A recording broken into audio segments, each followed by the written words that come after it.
जी हाँ, नमस्कार। Newsletter with Rakesh Ranjan में आपका स्वागत है। लोकसभा चुनाव 2024 में भाजपा को पीछे धकेलने और फिर तुरंत बाद होने वाले विधानसभा चुनाव में सत्ता में वापसी की झामुमो की गठबंधन की कोशिश को मुंह की खानी पड़ सकती है। ऐसा मैं नहीं कह रहा। झारखंड के विभिन्न हलकों और तबकों से सुनी सुनाई जा रही है। कहा जा रहा है कि भाजपा सिर्फ 2 काम कर दे तो झारखंड में उसका क्लीन स्वीप तय है। झामुमो अपने सहयोगियों दलों के साथ कोई भी गुनाह भाग कर ले, उसे क्लीन बोल्ड होने से कोई नहीं रोक सकता। तो आइए न्यूज़लेटर विथ राकेश रंजन में हम इसे सुने और गुने। शुरुआत से पहले एक आग्रह है कि आप इस चैनल को लाइक और सब्सक्राइब कर ले। हाँ, देखने सुनने के बाद शेयर भी करें और सुझाव कमेंट बॉक्स में जाकर देना नहीं भूलें। इससे मुझे बेहतर करने का मार्गदर्शन मिलेगा। तो आगे बढ़ते हुए आपको बता दूं कि 2 काम जिसे करने के लिए कहा जा रहा है वह है कुर्मी को आदिवासी का दर्जा देने और लोकसभा एवं विधानसभा चुनाव क्षेत्रों के परिसीमन का मसला।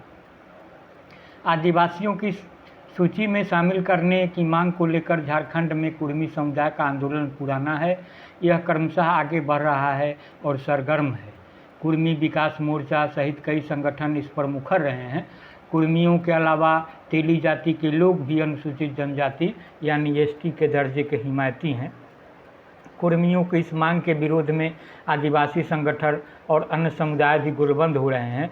ये इसका विरोध करते रहे हैं और अब भी कर रहे हैं। इसका कारण है कि आदिवासियों को मिले आरक्षण पर कुर्मियों की नज़र मानी जा रही है। झारखंड में आदिवासियों के लिए विधानसभा की 28 तथा लोकसभा की 4 सीटें आरक्षित है। आदिवासियों को 26% आरक्षण हासिल है, जबकि कुर्मी को पिछड़ा वर्ग में शामिल होने की वजह से 14% आरक्षण प्राप्त है। पिछड़ा वर्ग में कई अन्य जातियां शामिल हैं। झारखंड में कुर्मी समुदाय की आबादी तकरीबन 16% है। स्वाभाविक रूप से यह समुदाय राजनीतिक तथा सामाजिक तौर पर खासी ताकत रखता है। कुर्मी संगठनों का तर्क है कि कुर्मी के आदिवासी बनने से ही झारखंड 6ठी अनुसूची में शामिल हो सकेगा। इनका दावा है कि ब्रिटिश राज में एसटी की सूची में कुर्मी समाज शामिल था। दरअसल इस कुर्मी समाज का कहना है कि अंग्रेज़ों के ज़माने में उनकी बिरादरी 1931 की अनुसूचित जनजाति की सूची में शामिल थी। 1950 तक कुर्मी एसटी के तौर पर ही जाने जाते थे, लेकिन 1950 में आई सूची में इन्हें एसटी से निकालकर ओबीसी में शामिल किया गया। साथ ही आंदोलनकारी कुर्माली भाषा को संविधान के 8वें शेड्यूल में शामिल किए जाने की मांग कर रही है। ऐसी बात नहीं है कि कुर्मी को आदिवासी का दर्जा देने की मांग सिर्फ झारखंड में ही है।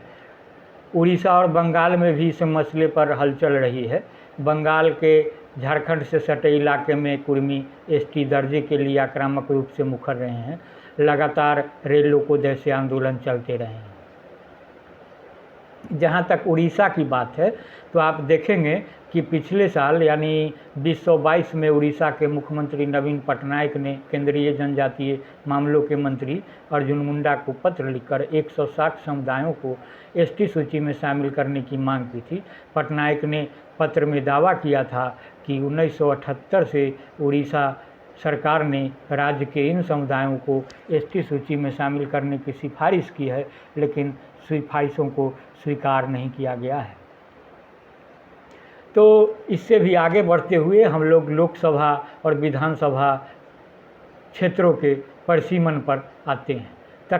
तकनीकी रूप से 226 तक विधानसभा सीटें नहीं बढ़ेंगी। यह तभी संभव है जब केंद्र सरकार पहल करे। इसके लिए संसद से अनुमति लेनी होगी। 2003 में परिसीमन आयोग बना था। आयोग की रिपोर्ट में यह तथ्य सामने आया था कि जनसंख्या के आधार पर झारखंड में अनुसूचित जनजाति के लिए सिर्फ 22 सीटें ही आरक्षित रह सकती है। इस पर राजनीतिक दलों ने आपत्ति जताई थी। इस वजह से पूर्वोत्तर राज्यों के साथ झारखंड में लोकसभा और विधानसभा सीटों का परिसीमन नहीं हुआ था। सीटें बढ़ाने के लिए झारखंड विधानसभा से कई प्रस्ताव पारित हो चुके हैं। फिर से प्रस्ताव पारित कराने से लाभ होने वाला नहीं है। इस परिप्रेक्ष्य में साल 2007 की अधिसूचना पर भी गौर करना जरूरी है। भारत परिसीमन आयोग से जारी सूचना के अनुसार झारखंड में विधानसभा के लिए 81 सीटें होंगी। यहाँ पहले से 81 विधानसभा सीटें हैं। परिसीमन के बाद सीटों की संख्या में कोई परिवर्तन नहीं होगा। परिवर्तन विधानसभा की भौगोलिक स्थिति और आरक्षित श्रेणी में होगा।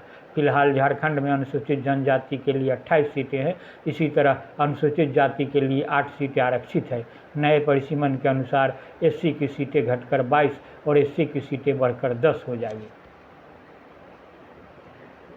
यहाँ यह भी बता देना जरूरी है कि झारखंड में परिसीमन होल्ड पर है। झारखंड विधानसभा की और लोकसभा की सीटों का परिसीमन होल्ड पर है। 2007 में देश में विधानसभा और लोकसभा की सीटों का परिसीमन हुआ।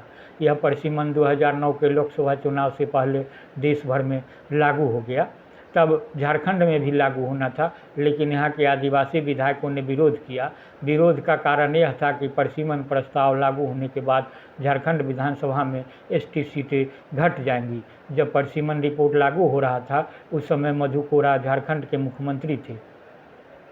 मधु कोरा सरकार कांग्रेस और झामुमो के समर्थन से चल रही है। केंद्र में कांग्रेस की सरकार थी। मनमोहन सिंह प्रधानमंत्री थे। सोनिया गांधी यूपी सरकार की अध्यक्ष थी। मधु कोरा के नेतृत्व में झारखंड के आदिवासी नेताओं और विधायकों ने सोनिया गांधी और मनमोहन सिंह से मुलाकात की थी। झारखंड में परिसीमन आयोग की रिपोर्ट लागू न करने के लिए जोर दिया गया था। नतीजतन झारखंड में परिसीमन आयोग की रिपोर्ट लागू नहीं हुई, जबकि पूरे देश में लागू हो गई। झारखंड विधानसभा सीटों का परिसीमन अब भी होल्ड पर है, कभी भी लागू हो सकता है। तो बदले हालात में यह कहने वाले बहुतेरे हैं कि कुर्मी को एसटी का दर्जा मिलने का अनुकूल मौका भी है। इसी तरह परिसीमन का मामला भी भाजपा चाह ले तो इसका समाधान कर सकती है। केंद्र में भाजपा की सरकार है और केंद्र में आदिवासी मामलों के मंत्री अर्जुन मुंडा हैं जो झारखंड से आते हैं। झारखंड में इनका बड़ा कद है और इन पर भाजपा का दारोमदार भी है। तो यह कहने वाले यह उम्मीद भी पाल रहे हैं कि भाजपा इस पर संजीदगी से सोचेगी और सोचकर अगर सकारात्मक कदम उठाएगी तो यह भाजपा का मास्टर स्ट्रोक होगा और इससे वोट समीकरण पूरी तरह भाजपा के पक्ष में जाएंगे और विपक्षी दलों को आगामी चुनावों में संभलने का मौका भी नहीं मिल पाएगा। तो आज के लिए बस इतना ही। मुझे उम्मीद है कि आपको यह पसंद आया होगा। तो मेरा आग्रह है कि आप इसे लाइक, सब्सक्राइब और शेयर ज़रूर करें। हाँ, टिप्पणी भी देना नहीं भूलेंगे। तो आज के लिए बस इतना ही। नमस्कार।